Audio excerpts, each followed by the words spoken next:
And we are live, and it's good to be with you from a foreign country. I am traveling in Ireland for work and wanted to make sure that we were still on no matter what. So thank you for being here, everyone. Make sure you subscribe, share, like. We've got a very big show going on because some very big things have been revealed. We kind of suspected a lot of this, but we've never had the hard evidence until now. And I'll tell you one thing, Tulsi Gabbard means business, and she's furious, and she is quite willing to take this as far as it needs to be taken. The DOJ likely to begin a criminal investigation into Barack Obama and some of his cronies. She is demanding justice, and it could be really, really bad for one President Obama. I'm telling you, this is the kind of stuff that you see in banana republics. This is not the kind of stuff that you see in the United States of America. And yet, for whatever reason, Barack Obama felt like he could get away with it. And here's the good news. Donald Trump was reelected. Tulsi Gabbard is head of the DNI, and it's all coming out 114 pages. I read the whole thing on my way over. Didn't sleep a wink. Somebody was snoring rather badly next to me, that poor woman. Anyway, the good news is she kept me up, she kept me awake, and I read through all of this. We're going to get to that story. Plus, DHS coming out absolutely swinging furious at these sanctuary city mayors. Here's Tom Homan. Secretary said it, Rodney said it, sanctuary cities are sanctuaries for criminals. Hard stop. Yeah, hard stop. You got it? So you heard from Tom Homan. You're going to hear from Kristi Noem. And by the way, if I were the mayor of Chicago, if I were the mayor of Los Angeles, if I were the mayor of Boston, I would actually be listening to this really clearly right now. Meanwhile, Adam Schiff, he's in the Schiff house, so to speak. My gosh, what is it with these people and their mortgages? Trying to save a few points here and there, so you declare Maryland as your primary place of residence, allegedly, as opposed to California. Well, do I even have to say allegedly? I'll tell you what, I've seen the documentation. Donald Trump put it out on social media, and Adam Schiff is having a meltdown because this is serious. This actually carries with it up to 30 years in jail. You see, lying on a mortgage application, trying to defraud taxpayers that would ultimately be footing the bill. That comes with some serious penalties. Why they think they can get away with things, I just don't know. Oh, and we're finding out the real reason why Stephen Colbert was canceled. There's a whole group of people that want Letitia James now to sue CBS over canceling Stephen Colbert. I'm sorry, the guy was just bad and he lost money. Okay, he lost a lot of money. And guess what? If you're in business and you're a capitalist, you can't lose money. We begin today. Welcome to the program on Tulsi Gabbard, who's taking no prisoners. She's going totally nuclear. We saw some of her sound over the weekend. I was here with you on Saturday. Well, now she's calling for Barack Obama's arrest. She considers this, in her words, to be treason, and Tulsi is not messing around. I know the Democrats are going to try and say, she's trying to spin this because they want to take the heat off of Trump, this, that, and the other. No. Do not forget what went down in 2016. I haven't forgotten. And the idea that they would get out there and try and tell you something entirely different, right? Remember how they told us over and over and over again that it was Russian interference, and that is why Donald Trump won the election. That was never the reason why. That was all manufactured, and now we have the proof. It all began with a meeting in December in President Obama's office with all the hits, runs, and errors in terms of people, the big cast of characters, all there, ready, willing, and able to oblige him. And the end result was this kind of nonsense and chatter, lying to the American people. Watch. Trump didn't actually win the election in 2016. He lost the election, and he was put into office because the Russians interfered. Trump knows he's an illegitimate president. The president-elect, although legally elected, is not legitimate. I don't see this president-elect as a legitimate president. You said you believe that Russia's interference altered the outcome of the election. I do. We have a president who, if in fact it is proven, has been assisted by the Russians and may in fact not be a legitimate president. The one thing that Trump is fearful of when it comes to his being president is that finally we will see how illegitimate his victory actually was. I have an objection. I object to the 15 votes from the state of North Carolina. I object because people are horrified. He's an illegitimate president. Do you believe Trump is a legitimate president? What I believe is that there's no question that the outcome of this election was affected by the Russian interference. There absolutely is a cloud of illegitimacy. So that legitimacy is in question, yes. So that was a very tainted election. and in that sense, it's illegitimate. Okay, I had to show you that because I think I need to take you back down memory lane as we understand how serious this is and how they promoted these talking points as though they were gospel when they were all wrong and they were concocted by Obama's cronies. And this is what Tulsi has found out. I want her to say this in her words. Again, I've read through the report and we'll get through all of it here together on the show today. But I think it's critical for you to hear from Tulsi Gabbard first, who is calling for Obama's arrest. Here she is speaking actually in a special edition of Hannity over the weekend. Important to every single one of us as Americans. This is not a partisan issue. It has to do with the integrity and the strength of our democratic republic. And it lays out this over 100 documents that you're referencing that I released, declassified and released, spells out in great detail exactly what happens when you have some of the most powerful people in our country directly leading at the helm, President Obama and his senior-most national security cabinet, James Comey, John Brennan, James Clapper, and Susan Rice and others, essentially making a very intentional decision to create this manufactured, politicized piece of intelligence with the objective of subverting the will of the American people who in November of 2016 delivered a historic victory to President Trump, defeating Hillary Clinton. And President Obama and his team, their goal was to essentially not accept the decision of the American people and to use this manufactured, politicized intelligence as a means to enact what would become essentially a years-long coup against President Trump. You have gone into great detail over these years of what the effects of this document and this decision have resulted in. Obviously, a years-long Mueller investigation that cost taxpayers almost $40 million, 2 congressional impeachments, endless smears and attacks against not only President Trump, but his family. He had senior members of his team who were investigated, some arrested and jailed. We had heightened and increased tensions between the United States and Russia. The list goes on and on about the consequences of President Obama and his senior cabinet members politicizing intelligence once again, and I say these words very clearly, to enact what was essentially a years-long coup, subverting the will of the American people in that election in November. Now, you referenced this President's Daily Brief document. Subverting the will of the American people. Trying to gaslight us and tell us we didn't really elect Donald Trump. That was all the Russians. This is bad, you guys, and there will be, in my estimation, charges brought. This has all been referred to the DOJ. Watch Tulsi as she answers exactly that question. Will we see arrests? She wants them. So as voters, can we feel confident that we will actually see charges, do you think, out of this? I'm not a lawyer. We're referring all of this to the Department of Justice. I know that Attorney General Pam Bondi is committed to bringing about justice to those who have broken the law. And in this case, again, what these documents detail, to me, in my view, cannot be explained as anything but a treasonous conspiracy. This is not so different from what we saw under George W. Bush, when we saw that manufactured intelligence claiming there were weapons of mass destruction in Iraq that kicked off a war that changed our country, that changed the lives of so many people like myself who went and served in those wars. The implications of manufactured intelligence are real.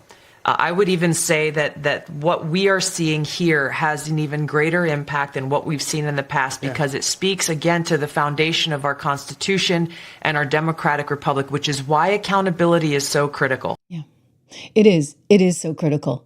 In other words, you should never be weaponizing or manipulating intelligence for any kind of purpose, whether it's because you want to go into war, whether it's because you want a particular outcome in an election, or because you want to undermine a presidency.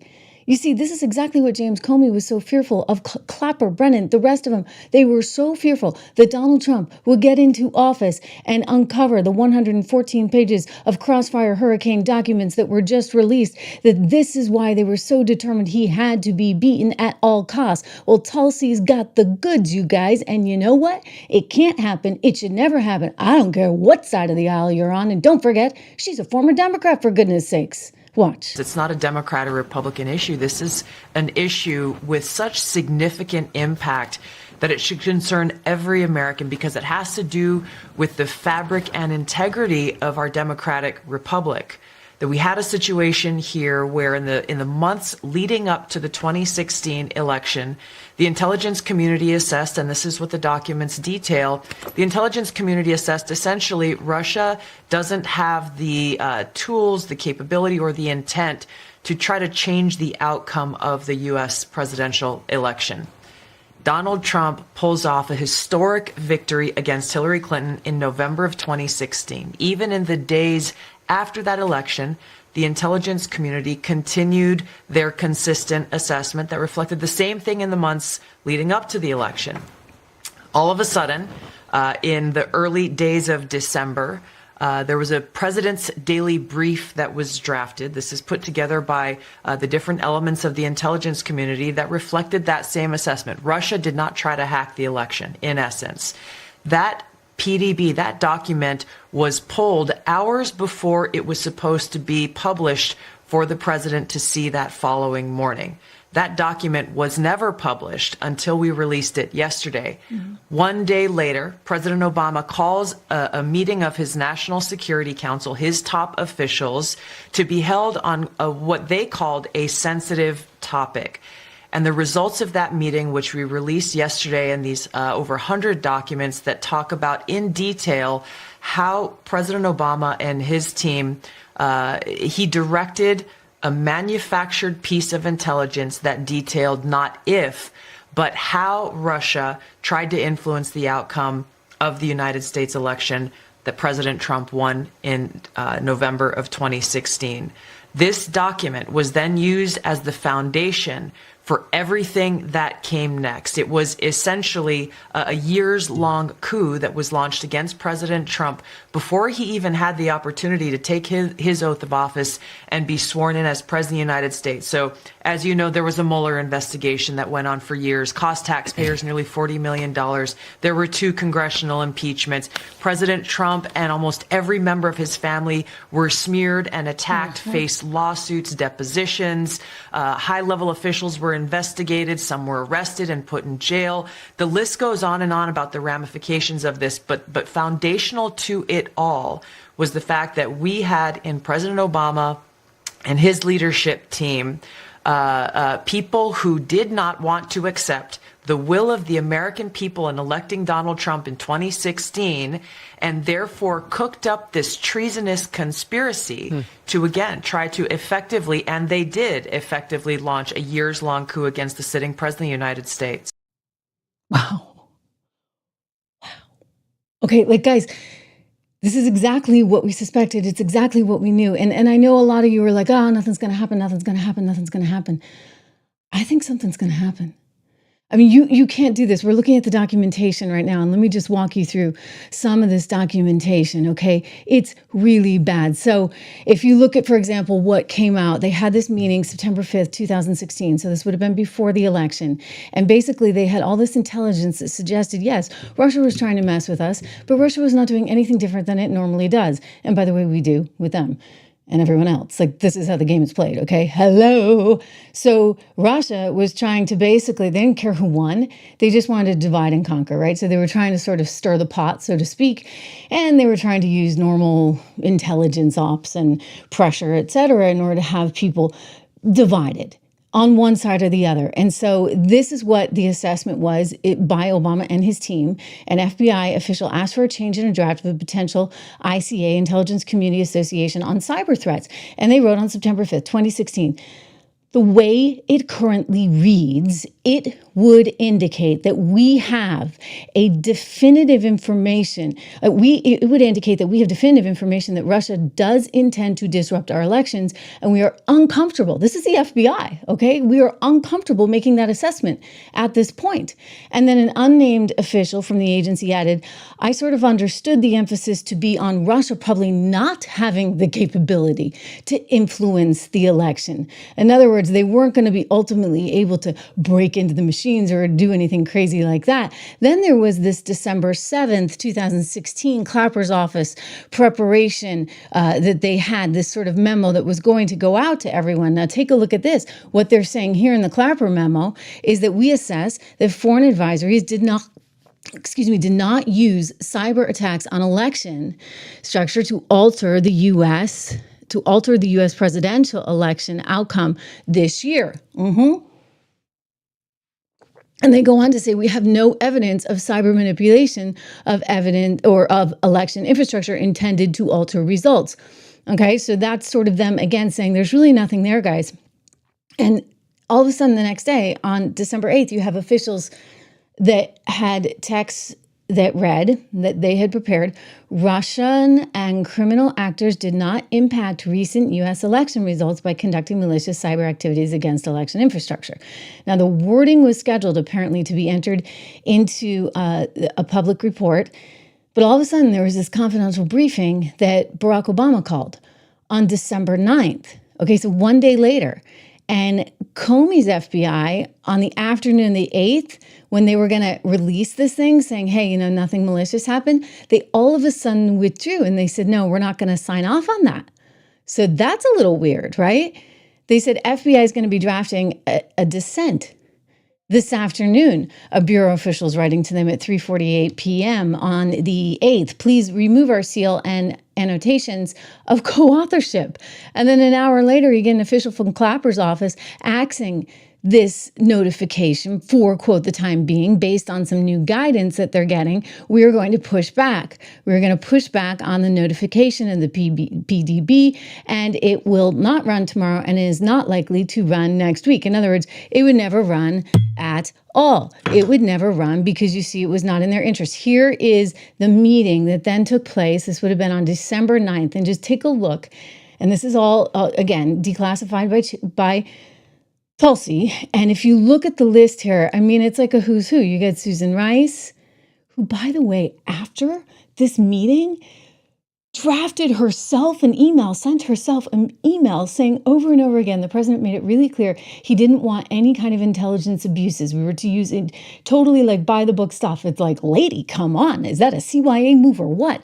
Okay, going down the list, you got John Kerry, you got Victoria Nuland. Why she's there, I don't know. But, Victoria with her Ukraine stuff. You got Loretta Lynch from Justice. You've got, look at this, Avril Haines. You've got Lisa Monaco there from the White House. You got Ben Rhodes. Remember with his little echo chamber, you just throw something out into the echo chamber and let it just reverberate, ricochet off the walls, and all these reporters will start telling themselves the same thing. You had the FBI's Andrew McCabe. You've got James Clapper from DNI. You've got CIA's John Brennan, who was the one who helped concoct that ridiculous letter saying the Hunter Biden laptop was nothing but about a bunch of misinformation from the Russians. I mean, these people are bad. Like, this is bad. Bad. Forgive me. I'm in kind of cramped quarters here. Bad stuff, okay? So the intelligence community is prepared to produce an assessment per the president's request. They then write, this is like right after this meeting, that pulls together the information we have on the tools that Moscow used and the actions it took to influence the 2016 election. An explanation of why Moscow directed these activities and how Moscow's approach has changed over time, going back to 2008 and 2012 as reference points. So going back to that meeting that took place in Obama's office. Okay, here we are, December 9th, right before Donald Trump comes into power. So December 9th, 2016, he's about to come in January of 2017. And what does he do? He instructs the entire intelligence community, all of them, to basically go and search Russia, so as to do what? Undermine Donald Trump's presidency, even though he knew and his entire intelligence community knew that it wasn't true. They did it anyway. I mean, that's sick, twisted stuff. We know politics is a lousy business, but my gosh, this is just an abomination. And you know why they were freaked out about Tulsi coming in and Donald Trump coming back in? Because all of this was going to come out. And they knew damn well they were going to be in a hell of a lot of trouble. These scumbags, they are total scumbags, okay?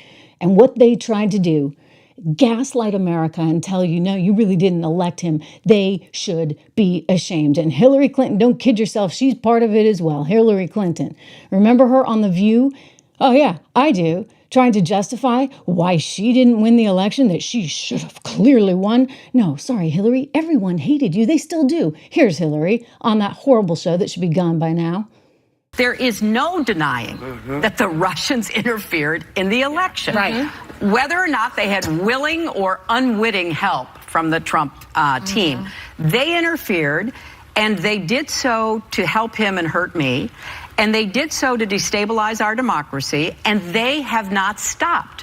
I mean, there's been enough public testimony before Congress now by very distinguished, experienced intelligence professionals who all say the same thing. This is a clear and present danger to our country. Yeah. And I think it's important, and I would say this. If the roles were reversed, if I had won the Electoral College and I were in the White House and the intelligence services, I've served with them, I've worked with them, I've read their analysis, both on the Senate Armed Services Committee and as Secretary of State. You know, they don't always get it right, but these are patriotic, hardworking, dedicated men and women. And if they had come to me and told me, you know, we believe that this election was interfered with, we believe that it was influenced, and we believe they are still trying to get into our systems, I would have stopped at nothing. I would have stood up and in front of the country said, even if it advantaged me, I am not going to rest until we know exactly what happened and make sure it never happened. You know, the Republican Party built. Scott Cullen, I saw your comment. The View is a horrible show. I agree with you. It is a horrible show. And by the way, we're going to talk about Stephen Colbert later because Stephen Colbert is getting canceled because he's losing so much money. I'd like to know how much money that stupid show loses. Ugh. Okay. And you know what? It's not all about ratings because Stephen had decent ratings too. And they have okay enough ratings. But who the heck wants to advertise on that? And I guarantee it costs them plenty to run that thing. So Hillary Clinton's promoting her narrative. Of course, it's unchallenged by The View. Nobody actually thinks it maybe. I remember at the time, I'm sitting there going, for goodness sakes, people, come on. You mean to tell me that a few Facebook accounts are actually influencing an election? That is absolutely positively bogus. And I'm sorry. But you know what, Hillary Clinton? You didn't have a good digital media strategy. You just never did. Biden, you don't even know how to be on X or Twitter. And Kamala Harris, for goodness sakes, you can't even do a 60 Minutes interview. So I'm sorry. You guys have to come up with better candidates. And then maybe you're going to have a fighting chance. But you can't actually rig the system with your intelligence ops and have an entire system that was working against him. It's like he got in there, he couldn't hit the ground running because they were all trying to take him down. With this mandate that was put in place by Barack Obama and all of his cronies. And this is what we need them to be held accountable for. It is disgusting. It is wrong. It is so anti-American in every sense of the word. But Barack Obama, like, I guess he just never cared. He doesn't care about the freedoms and integrity of our system. Now, does he? Nor do his cronies. I'm angry. I knew that this existed.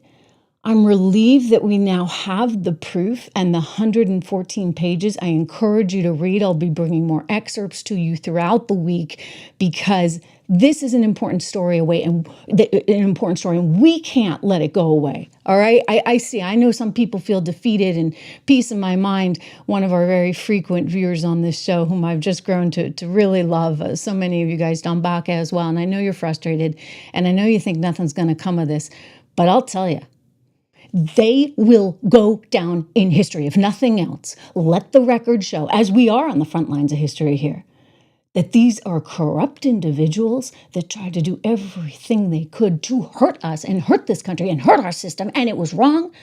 And we won't stand for it. I'll tell you, they better get themselves a whole new party, because none of these people deserve to be elected. They all deserve to be in jail, frankly, for behavior like this. Tulsi's calling it treason. Huh, yeah, I get it. When you are able to seep into the minds of the people in the media with crap, I'm sorry, you know I don't use that kind of language, but crap like this, you're done. Done. Trump didn't actually win the election in 2016. He lost the election, and he was put into office because the Russians interfered. Trump knows he's an illegitimate president. The president-elect, although legally elected, is not legitimate. I don't see this president-elect as a legitimate president. You said you believe that Russia's interference altered the outcome of the election. I do. We have a president who, if in fact it is proven, has been assisted by the Russians. You lying SOBs. You deserve everything you get. And now the head of your party is AOC and her communist friend Mamdani. You know what? You deserve it all. And they're never going to win. They're never going to see the light of day, because Americans are too damn smart for all of it. Yeah, I'm mad. I'm really mad. And I don't want this going away. And we're going to stay on this story. And we are going to have a pressure campaign to make sure that none of this ever happens again. Right? Right. Oh, you see, I'm in Ireland and I'm getting my Irish up. I'm going to need a whiskey when it's all said and done, right? You guys are asking where I am. I'm actually in Killarney, which is a beautiful little town, but it's very, very rainy, very rainy. And the other day, I got some feedback from all of you. You didn't like the curtains closed because it looked like we had like a seance going on in here. It was really, really, really, really dark. So I decided to open them up. There's not a lot of sun coming through, but you know, you get to see the clouds. It's kind of hard. You see a little bit of green there. It's very, very green. We can talk a little bit about that coming up more in the show, but I just got to tell you, this is a doozy. And you know what? There's other stuff going on in this moment in time. DHS is shaming the media because the media is right in bed, right, with the Dems. Hey, who else was perpetuating that Russia narrative other than the Democrat media establishment? Well, now they're perpetuating a narrative that somehow ICE and DHS are bad, even though what is their job? Their job is to enforce federal law, because the federal government is in charge of who's in the country and who's not in the country. And if you're in the country illegally, and God forbid you've committed a crime on top of it, and guess what? They're going to find you, because sanctuary cities are in total violation of federal law. Tom Homan making it crystal clear. Watch. Secretary said it, Rodney said it, sanctuary cities are sanctuaries for criminals. Hard stop. Hard stop. You hear that? We don't need to be sanctuaries for criminals.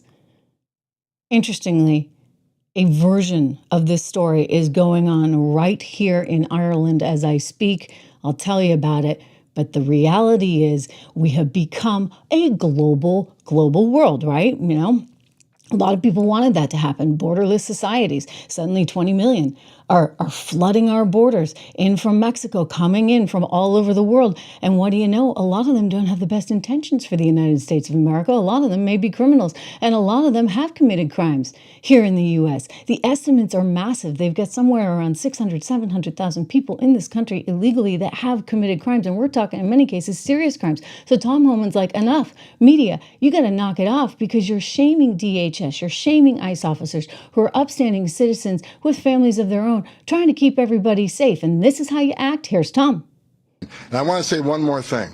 I'm sick and tired of reading in the media every day how ICE is not doing what the Trump administration has promised, that we're not arresting criminals, that most of the people we're arresting are not criminals. I look at the numbers every day. The numbers I looked at the other day, 130,000 arrests and 90,000 criminals. Do the math, that's 70%. And who are the others? Others are those who have final orders, who had due process at great taxpayer expense. A federal judge ordered them removed, so ICE's job is to remove them. Who are the rest of the people? National security threats. Under Secretary Noam's leadership, they've arrested several hundred Iranian nationals. National security threats. They may not have a criminal conviction, but they need to be detained. They need to be arrested and taken off the streets of this country. Then I read another story about how most people in ICE detention aren't criminals. Now the story is How bad of a criminal they have to be? I saw a story the other day. Only 1% of the illegal aliens removed were murderers. Are you kidding me? Being in the country illegally is not illegal anymore? You got to commit a murder to be deported? If you look at ICE detention, I'll say it again. Look at detention. Who's in detention? I look at the numbers this morning. A majority are criminals with criminal history. Who are the rest? Final order cases. Who are judge ordered removed. The others are expedited removal by federal statute demands they be detained. So for the media out there, let's try telling the truth about the men and women of ICE and the men and women of the Border Patrol. I wore that uniform. I was an ICE agent. These are the finest men and women in this country that put their lives on the line every day for this country. I buried Border Patrol agents. I buried ICE agents. Luckily, thank God, we're not burying one today. Gosh. Enough. Enough is right? I mean, you look at how blatantly irresponsible they are in the media.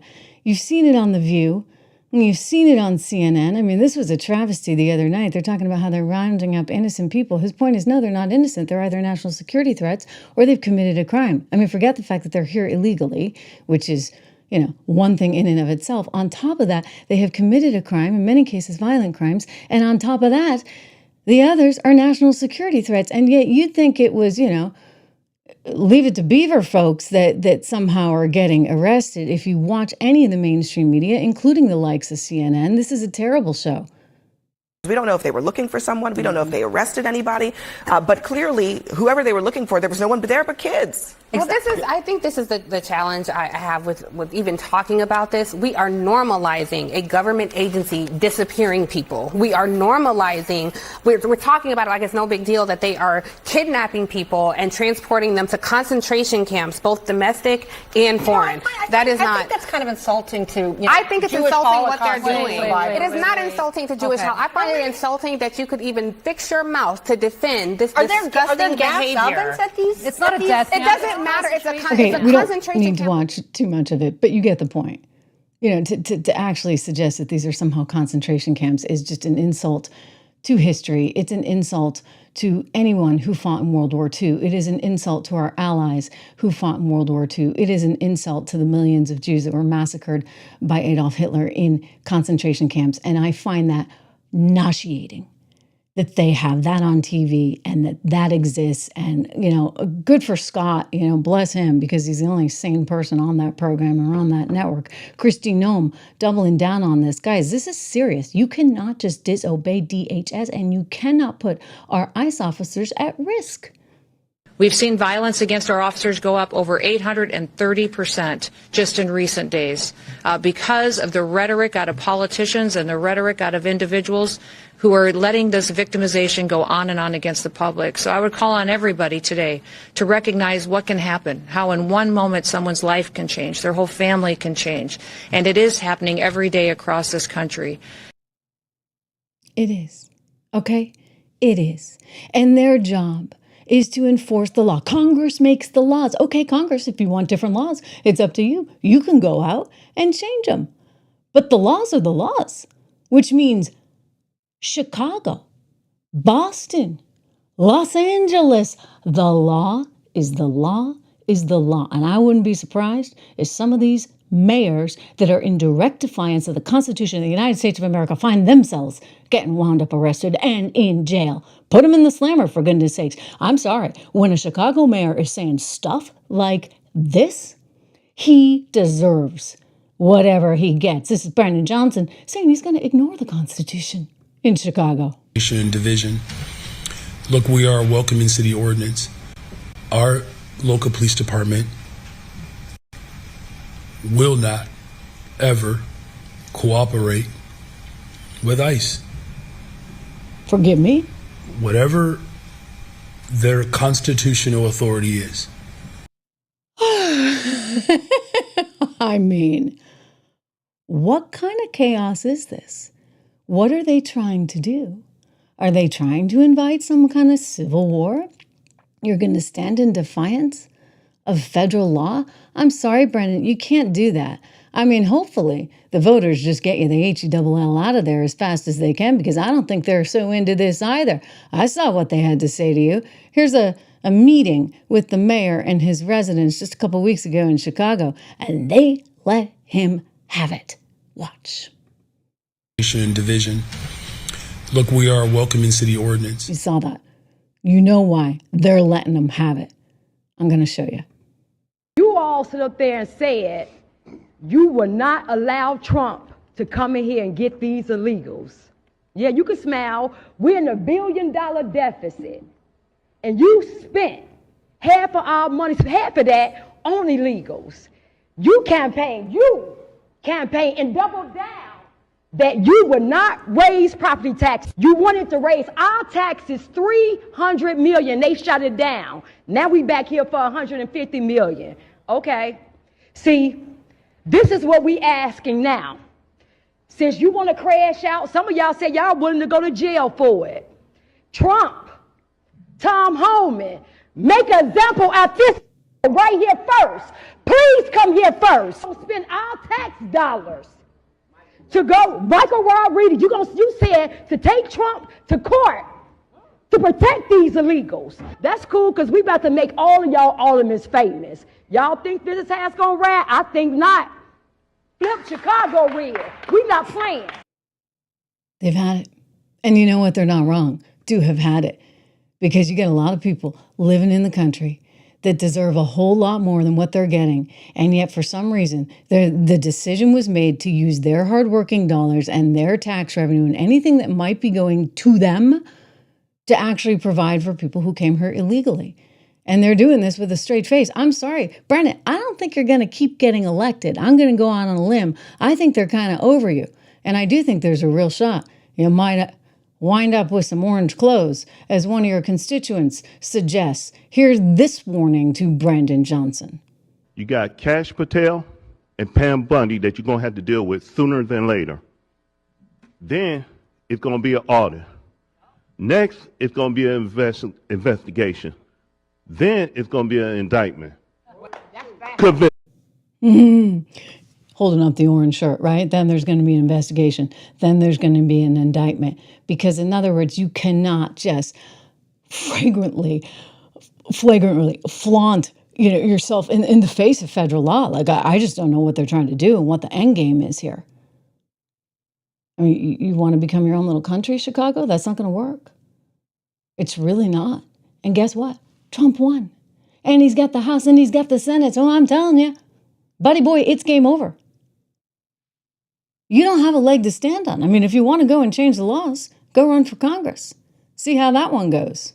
Yeah, that's a winning issue, right? I want to give a shout out to one of our great sponsors here on the show. Some of you have gone and gotten this balance in nature, which is just terrific. You know, everybody's talking about being healthy again. I can tell you, I'm in Ireland and everything is super healthy. I'm like, I love it. I love it. They list all the ingredients on the menu and they tell you. I have a couple kids with allergies, so it's actually kind of a big deal. One with gluten, one with nuts. So as a result of that, I really appreciate the transparency in the menu.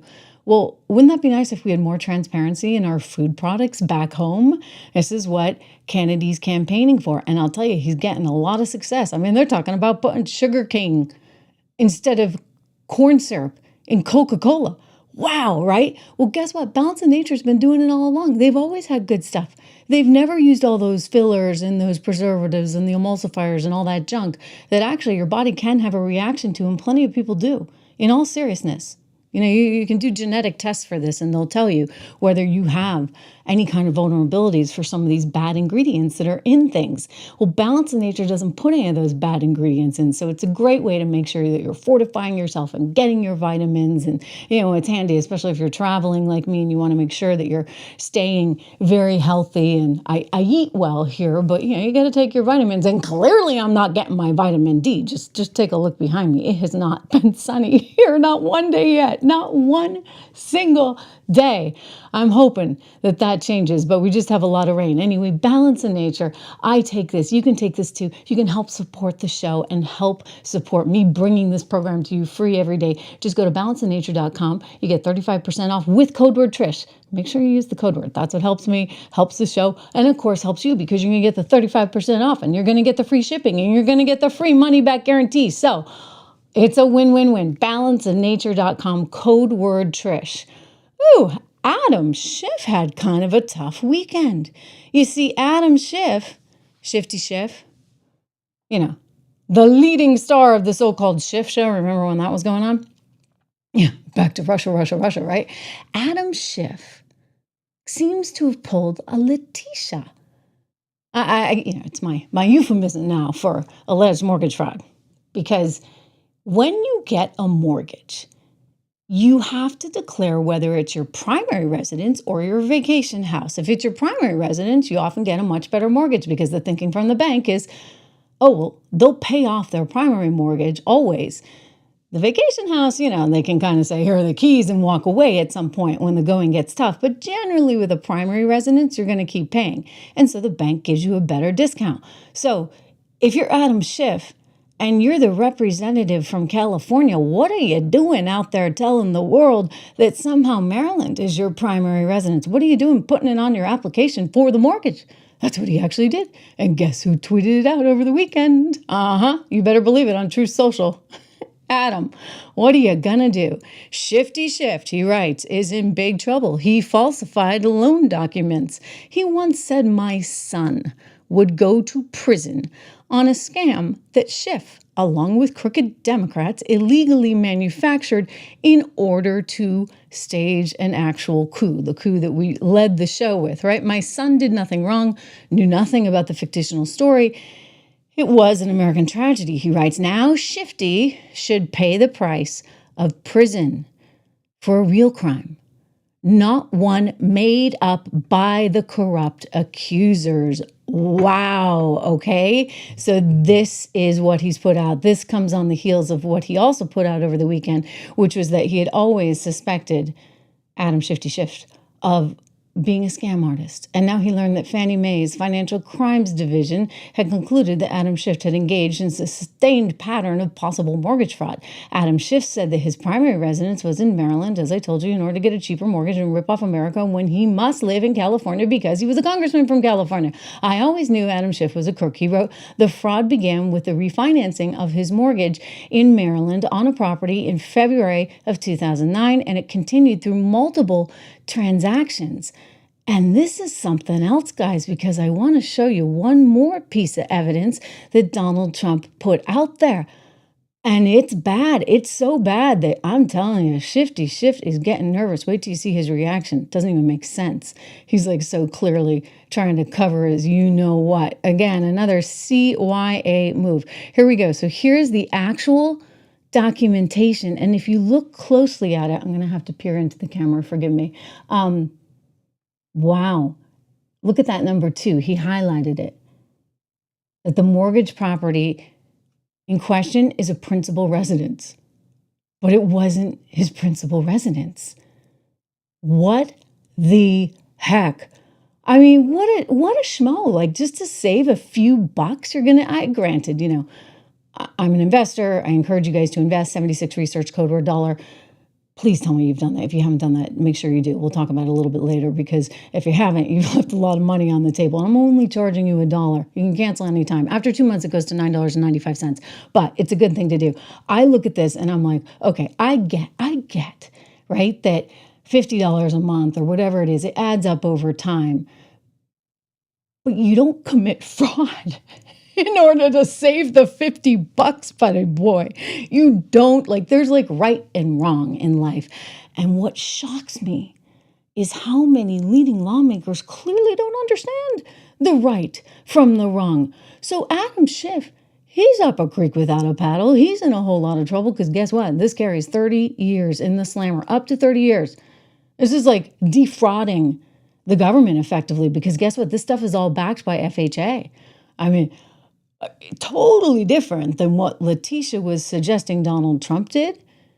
And she suggested that he was lying on square footage at Mar-a-Lago and that he inflated the valuation of Mar-a-Lago in order to get a better mortgage rate with Deutsche Bank. Completely different, because there was no taxpayer money or guarantees involved. In this case, you get taxpayer guarantees involved. It's a whole different ballgame. And so if you actually say that something's your primary residence when it's not, this could carry a serious implication. So he decided, Adam Schiff, to come out over the weekend and do a little video. And one of my team members, David, sent it to me. And I said to him, David, what is this?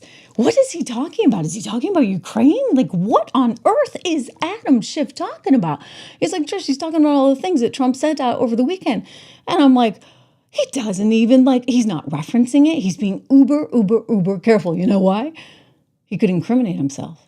This guy's in big old trouble. And isn't it nice? Adam Schiff, let's watch him. Freaking out. So I literally just got off the plane and, of course, read all the clips about what just took place in the Oval Office. I can't think of a more shameful display by a president of the United States in my lifetime. And when Okay, so he's also talking about what went down with Brennan and Clapper and Comey and all that stuff, too. He's furious. He's furious at all of it. Plus, he's furious that he's going to get possibly sent to the slammer over his alleged mortgage fraud. Here we go. Think about all that the greatest generation did, the values that it fought for. When I think of what the country has stood for since, how we have defended democracy around the world, how we have come to the aid of our allies and friends, to see that all so shamefully betrayed is just heartbreaking. What will it take to awake the conscience of this country? Is this now what America is? We are reduced to some kind of a extortionary protectionist racket where a leader of a country whose citizens have fought and died valiantly standing up to a Kremlin dictator is so abused, where we stand for nothing but using our might to extort the weak or the vulnerable. Is this where we are right now? Because this is what we witnessed in the Oval Office today. Decades of hard work and sacrifice by our parents and grandparents, all to be betrayed in such a tawdry fashion. If the President of the United States won't defend American allies and friends and interests, then the Congress needs to step up and do our damn job. Nobody knows what you're talking about, Adam. I think you might have had some kind of veiled reference there to all the stuff that came out that Tulsi just declassified, that basically, you could have inverted that. And if you were actually speaking against Obama, I would have understood it, because the fact that they used the Oval Office to actually weaponize intelligence against Donald Trump and thus against the American people, that's pretty gross and that's pretty disgusting. But then somehow you're also upset because you're in trouble over your darn mortgage because you tried to save a lousy $50 a month or whatever it was on your interest rate, you fool. Yeah, you're going to go down for that. These people are beyond stupid. And you would think, I'm just saying, you would think if you're in a rather public position, you might be extra careful. But not Adam Schiff. Not any of these people, not Comey, not Brennan. They think they can get away with anything because their team has been in charge. Well, guess what? There's a new sheriff in town. There's a new team in charge. And you guys are going to have a problem because you can't try and scam the U.S. taxpayer out of $50, $10, or 50 cents anymore. Letitia, she tried the same thing, for goodness sakes. Letitia James also pulling an Adam Schiff. And believe me, this one's fresh. This is 2023 we're talking about, where she put herself down in the power of attorney of having a residence in Virginia that was her primary residence. Oh, well, she was the attorney general in the state of New York. Unbelievable to me, these people, what they'll try to get away with. Well, Letitia's going down too, and she knows it, which is why she's starting to freak out more and more and more. I think her last appearance had her really channeling Rev Sharpton. Does he give consulting lessons on the side? Oh, is that what Kamala paid $500,000 for? Or just an interview on MSNBC with the Rev?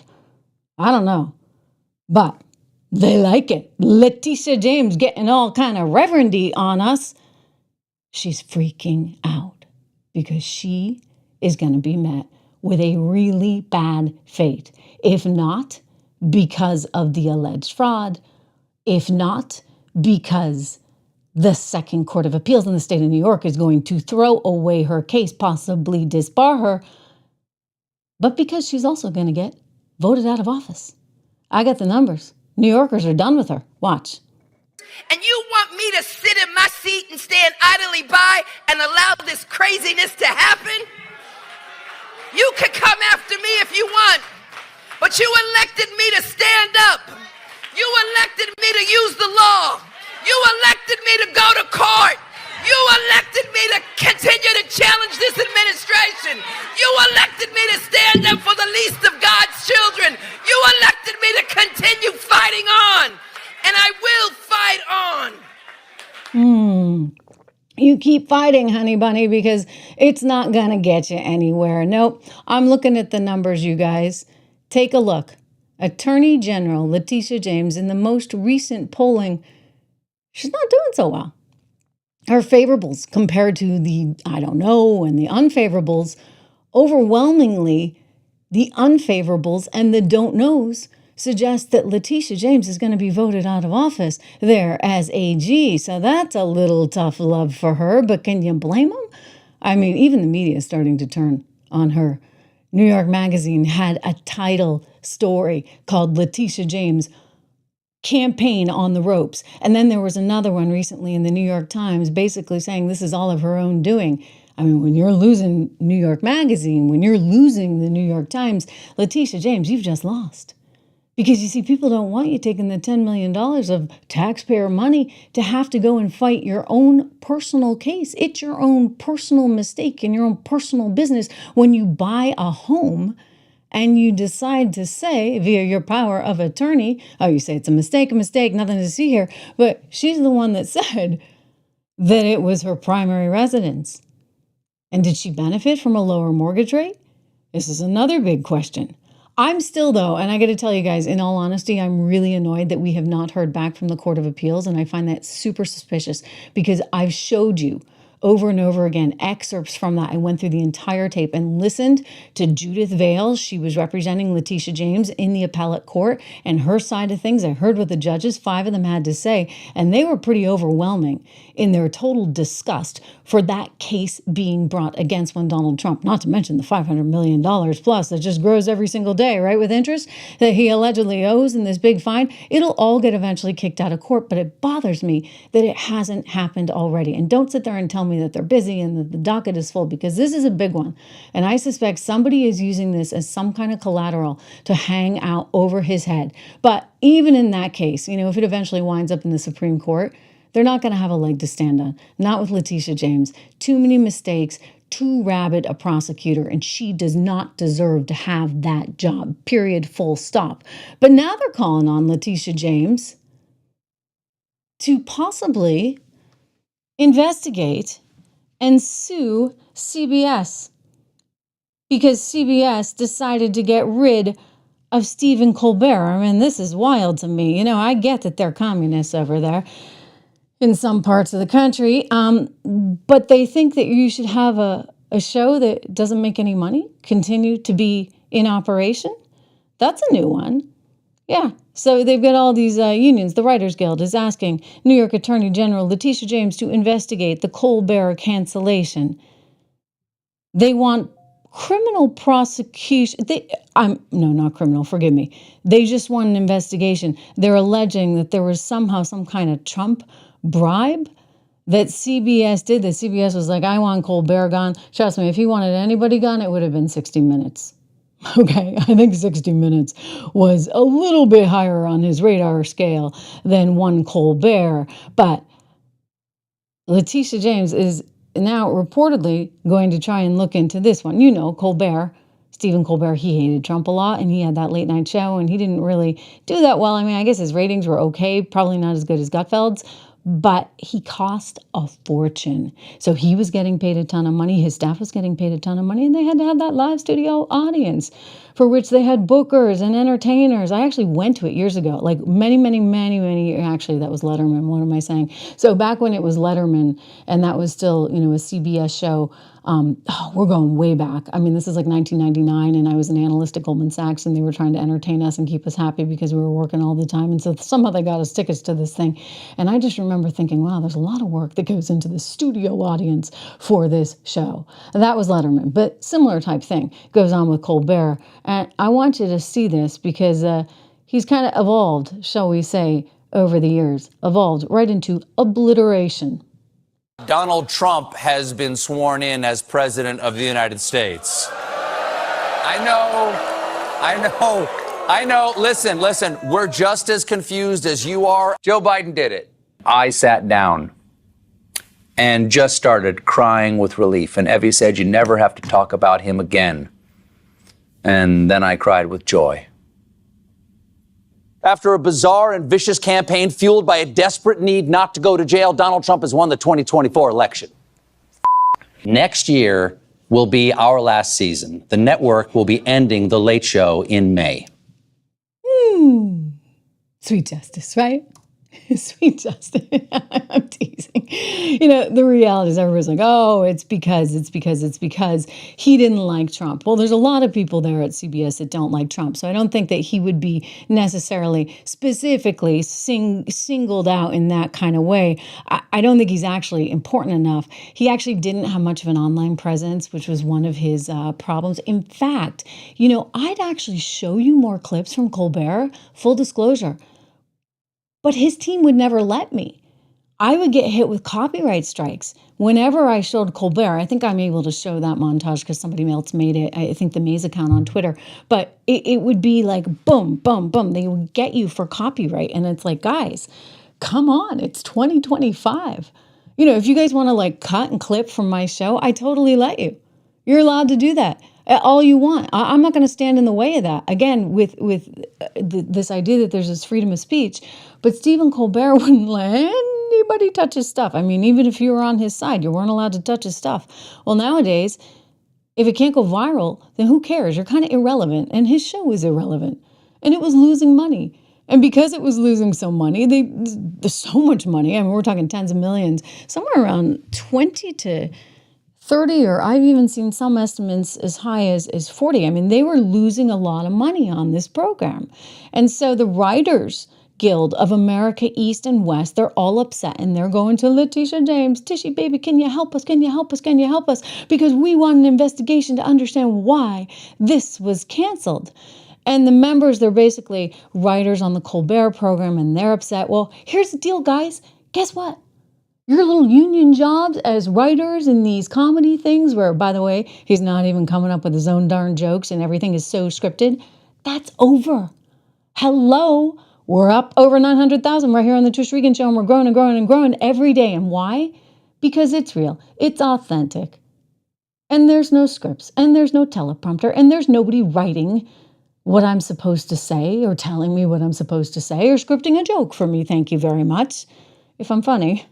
It's all me, okay? All totally me. So the Guild is all upset. The writers are out of a job. They had a good gig going. They were costing, however, CBS all kinds of money. And so they got canceled. Yep, they got canceled. And, you know, I would just say that they don't seem to understand, the writers in the union, that when you have a show that does not perform, this is embarrassing for him, frankly. I mean, for goodness sakes, you couldn't make a go of it, Stephen. What kind of operation are you running? I mean, really? Losing tens of millions of dollars a year, buddy boy? What kind of operation are you running? And then your writers, and perhaps Letitia James, think you ought to stay in business, even though you're losing tens of millions of dollars? I don't think so. They had something like a $100 million budget, and then they're losing 30. That's not how you stay in business. Meanwhile, you look at all the stuff that's happening right here on YouTube, right? And there's people that are way funnier and way more interesting. And they don't have to pay their staff of union expensive writers that expect to fly first class and this, that, and the other in their union contract. Times have changed. And guess what? Colbert, buddy, you didn't keep up with it. And you allowed your show to descend into financial chaos. So I don't think you're going to have a leg to stand on. But, you know, it's never stopped Letitia. Letitia James, who might actually be able to get a little bit more PR out of this one. I'm sure she's circling the wagons. Oh, I can sue CBS. Won't this be fun? I want to find out exactly why they got rid of this guy. I think it's going to be even more embarrassing for him because they're going to see how badly mismanaged his show was. I'll tell you one thing. He's not the only one. Jimmy Kimmel over there at ABC, I have a feeling you might be next because you're costing a pretty penny too. And nobody watches. Nobody watches anymore. I mean, I think that Fox's experiment with Gutfeld has proved it all out. You don't need to have the big, expensive, union-based network show anymore. You can actually do a much more powerful show that's actually funny for a whole lot less money. So, Jimmy, bye-bye, bye-bye. We're not going to miss you. Stephen Colbert, we're definitely not going to miss you. Who's that other guy? He actually grew up in my cousin's hometown in New Hampshire. He used to be on 60 Minutes. Forgive me, what am I saying? 60 Minutes. He used to be on Saturday Night Live. Oh, gosh. What's his name, guys? My aunt caught him once drinking underage in her basement. He got a whole lot of trouble. And he's a really mean little dude because he went after me pretty hard back in March 2020. And I'm like, but buddy, like, you're from New Hampshire. There's not that many of us. Come on. Gosh. Do you know who I'm talking about? He's another one who has like a late night show. This shows you how irrelevant these people are, right? Yeah, he had some show. He used to be on Saturday Night Live, and now he's on another network, and I'm betting that this guy's going to go too. Bye-bye, bye-bye. We don't need any of you anymore. By the way, everybody's watching TV over here. I told you this. I was at the airport and was recognized twice. Not because I used to work at any of those networks, but because it's people that are watching the YouTube show. And they're like, hey, Trish, where are you going? And I said, I'm going to be over in Ireland. And they're like, you're still going to do the show, right? I've seen you. I remember when you were in New Hampshire and you were doing the show. I remember last year when you were in Ireland, you were doing the show. Or somebody mentioned to me when I was in Italy. Do you guys remember last summer? I was in Italy and I sent the kids out for ice cream for gelato. And I gave them a few euros and said, don't come back for an hour. I'm going to be live. And they were banging on the door. And I'm like, okay, stop the presses. Those are the kids. Anyway, it's very real. It's very authentic here. And that's what, thank you. No, is it Jimmy Fallon? It's not Jimmy Fallon. That's the ABC guy, Donna. There's another one. That I can't think of. He's from Bedford, New Hampshire, originally. Seth. That's it. Seth Meyers. I was going to say the kind of skinny little face. Seth Meyers, who's so not funny. Again, another one who has all his jokes written for him. We don't need these people anymore. We need more creativity. I mean, The Atlantic, as soon as this story came out, they were all over it. They're trying to suggest that somehow this is just CBS acquiescing to one Donald Trump. They rallied to his side. Oh my gosh, what are we going to do without Stephen Colbert in the business? I don't know, guys. I think you're going to be just fine. I think there's plenty of people ready, able, and willing to replace him right here on YouTube. Actually, Paramount and Skydance's executives have demonstrated that they aren't interested in defending CBS's journalism or its editorial independence to the detriment not of the network's historical reputation, not only to the reputation, but also to the excellent journalists still working there. I'm sorry, Colbert is not a journalist. Okay, I know you want to go off on all that, but they didn't cancel 60 Minutes yet. I mean, they probably will, or they'll totally revamp it. Interestingly enough, Skydance, if it comes in, it actually has a guy that used to run NBC that it wants running CBS and revamping the entire thing. Maybe Jeff Skull. Anyway, Jeff Zucker is part of that team that would be coming in as well. And, Jeff Zucker used to run NBC and also CNN and drove both places kind of into the ground. So we'll see if he's able to salvage CBS. I doubt it. But in the case of The Atlantic, they're trying to make more of this than it is. They're trying to say that this is journalism. I'm sorry, the guy's not a journalist. He's a comedian, and a bad one at that. So sure, okay, maybe Letitia James takes this one on because she'll get a little bit more attention, and we can all get a good laugh out of it. She hasn't been in the news very much lately. Perhaps this will keep her. Thank you so much, Le Miranda. Appreciate the generosity. You guys are asking if I'm running into Rosie O'Donnell here. I've been looking for her. Nobody really knows her here. Isn't that interesting? She's definitely like under the radar. Forgive me. I don't have commercial breaks anymore. So the reality is sometimes like the gulps of water that I would take when I was on set in normal TV land, you guys see all that too. So there's no commercial. I just go and go and go and go. And so, occasionally I have to get a gulp of water in there. I'm a little dehydrated. I've been traveling for the last several days. I would say this, Rosie O'Donnell is not really doing Ireland any favors, but nobody really seems to notice that she's here. She's a far bigger deal, shall we say, in the U.S. than she's ever been here in Ireland. But I just want to say that, the truth about Colbert is he was losing money. And in any kind of business, you cannot continue to operate if you're losing money. It's again, why we love our sponsors here on the show, and why I'm thankful for your constant, I'm here every single day, I'm live, and you guys have been subscribing and sharing and getting the word out. And all of that's really important because, you're not going to, I do sort of do this as a labor of love. But, it's also a business. And I'm a red-blooded American capitalist. I don't believe that you should be running Colbert if he's losing $30 million a year. Period. End of story. And that's all going to come out, and we're going to find out the real reason. He just kind of sucked as a businessman. Maybe the ratings were okay enough, but if the show can't make money, then what are you doing? Thank you very much. I mean, and this is what we're seeing throughout the entire media industry. So there's a lot more firings in my estimation to come. We've talked a lot about CNN.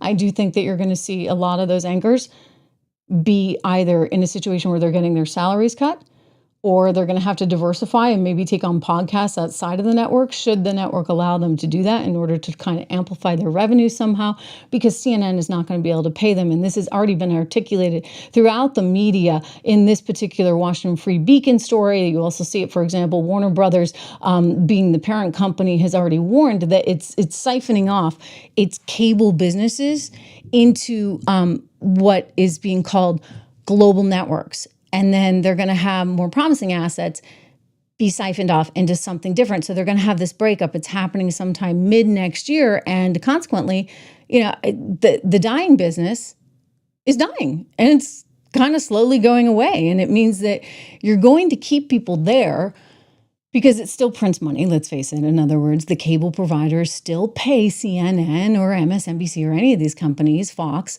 a little bit of money for each household they have. And not a little bit of money. It's actually a decent amount of money. It's decent enough that they can't actually pull the cord themselves and say, to heck with it, we're going to get rid of these engagements and all of these contracts, and we're going to go on our own and just do everything we can within the streaming atmosphere. They don't have the luxury of doing that because it's still a decent enough business. But what's going to happen is they're going to cut expenses. And this is what you're seeing. I've told you guys about this this reporter who is not a very good reporter, but nonetheless, he got some little tidbit about how the CNN employees are actually having to, this is great, these CNN employees are going to have to actually start submitting expenses. I should say receipts when they submit their expenses. Who the heck works in a business where you don't have to submit receipts? I've never even heard of such a thing, honestly. And I've worked at a lot of news networks, not CNN, fortunately, but who knew at CNN, you don't even have to turn in the receipts. Woohoo! Well, no wonder they're failing. No wonder these businesses are so tried. But of course, they put garbage on the air all the time, and they try to tell you one thing when in fact it's another, and they continue putting these idiots, this one in particular, wants you to believe that egg prices are actually going up under Donald Trump, when she's so dead wrong. Watch.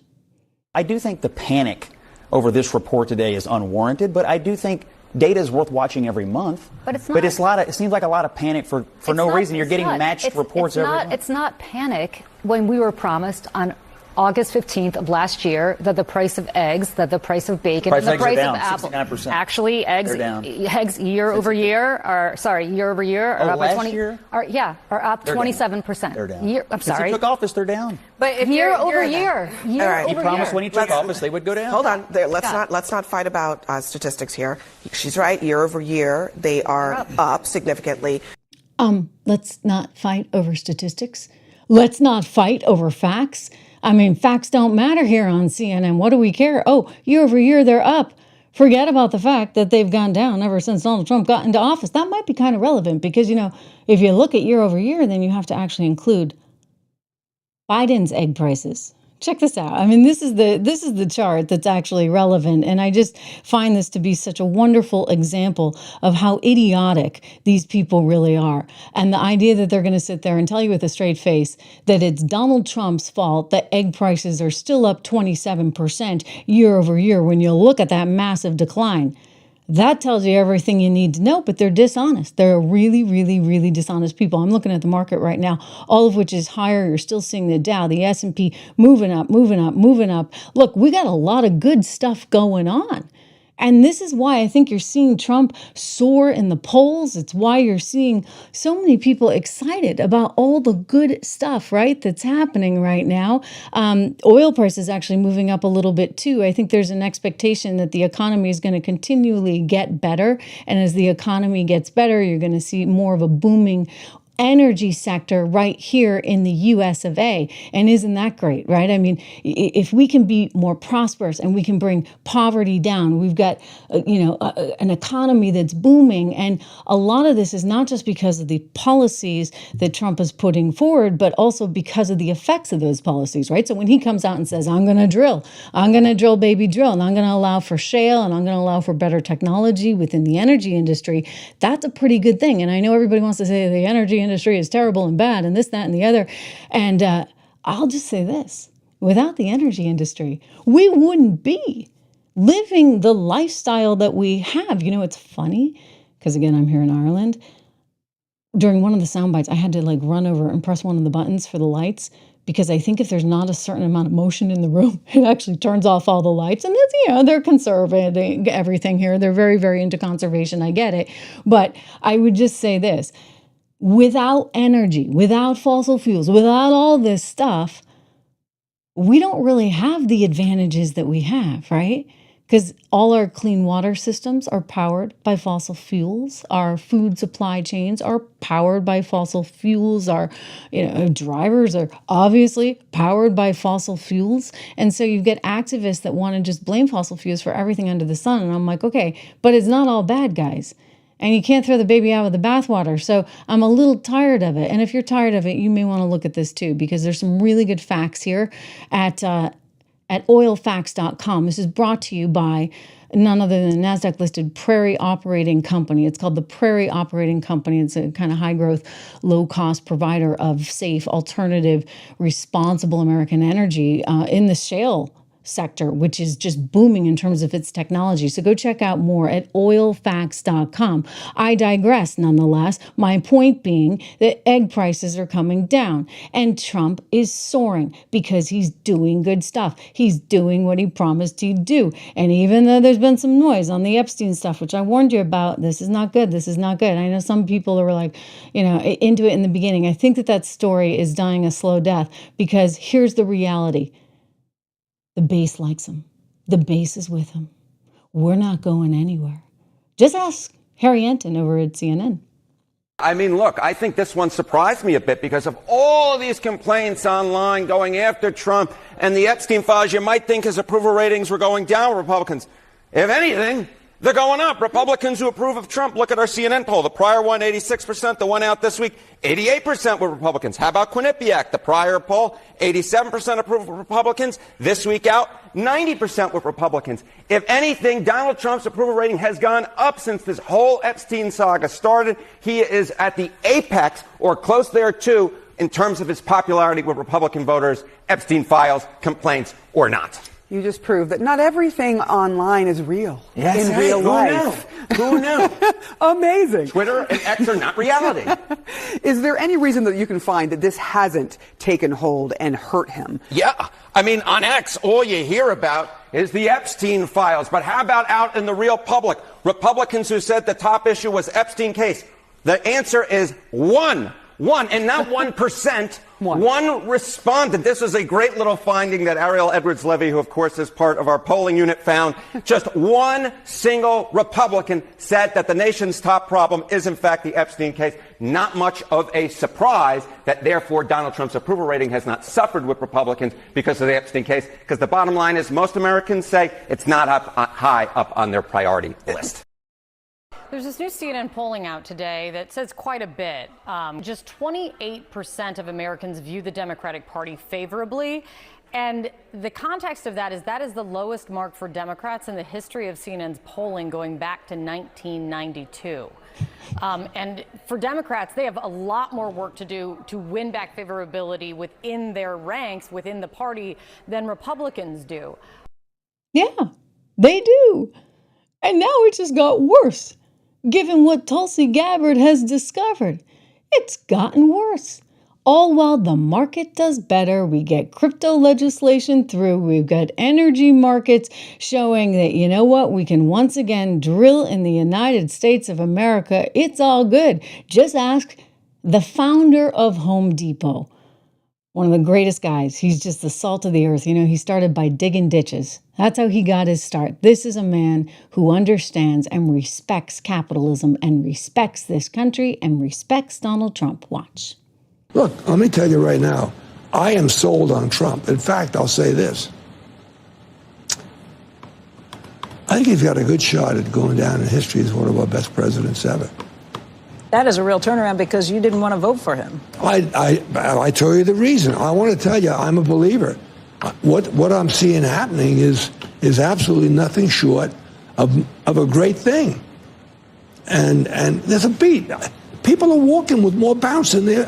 It's all around. I gave you quite a bit of grief. Huh? I gave you grief. You give me grief? I gave you grief when it was a binary choice. You're still complaining about Trump and it was a binary choice. It's like, are you kidding me? Knowledge implies one thing. When you made a mistake, admit it. Okay. I think this guy is turning out to be a president. Right. One of the pilots on that miraculous trip to Iran that we wiped out, whatever the hell we wiped out. Right. He said, you're the only guy that in the presidency that would have done what you did.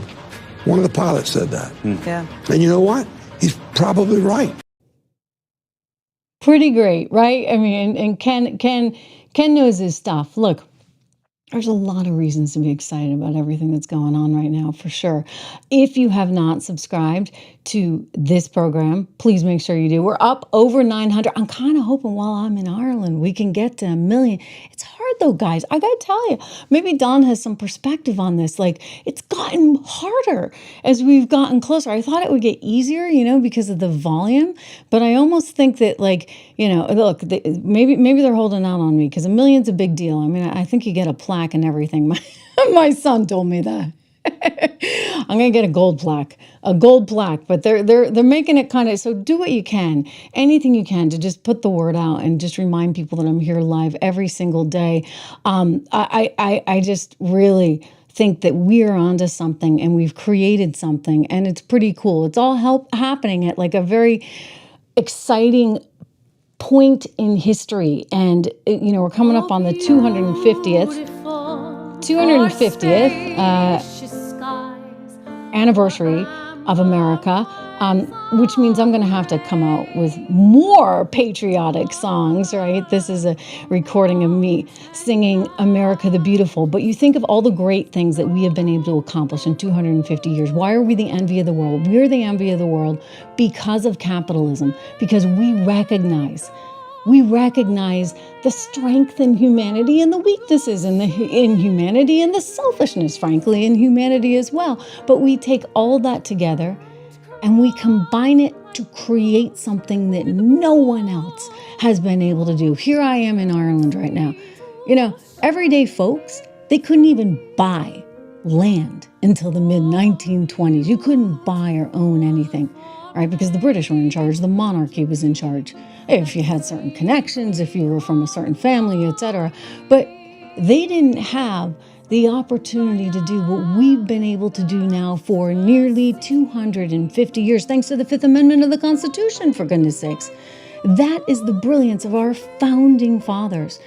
And what they were able to put in place has become the envy of the world. We are the economic engine of the world. We enjoy the highest standard of living, and we do that all because of them and because of our Constitution. And so when the left wants to fly in the face of that or put a communist into the mayoral position in New York City, or you know, you get the Chicago mayor saying, you know, to heck with the Constitution, we don't need to abide by that, I take offense. That's wrong. Very wrong. So happy birthday, America. We're going to celebrate all year long. You can learn some interesting ways to celebrate. For me, it's singing. Take one small step. AFP. We had a gentleman from AFP on the show just the other day talking about all this good stuff, and they can give you some ideas. Sometimes it's just, going and knocking on a neighbor's door and reminding them how lucky we are, right? But I'll tell you, when I look at my portfolio, I remember how lucky we are. I hope you're looking at your portfolio too. 76 Research, my company, 76research.com. This was created for all of you. We have no there's no kickback for anything. A lot of banks, et cetera, and they publish their research notes. Let's just say they're on both sides of the equation.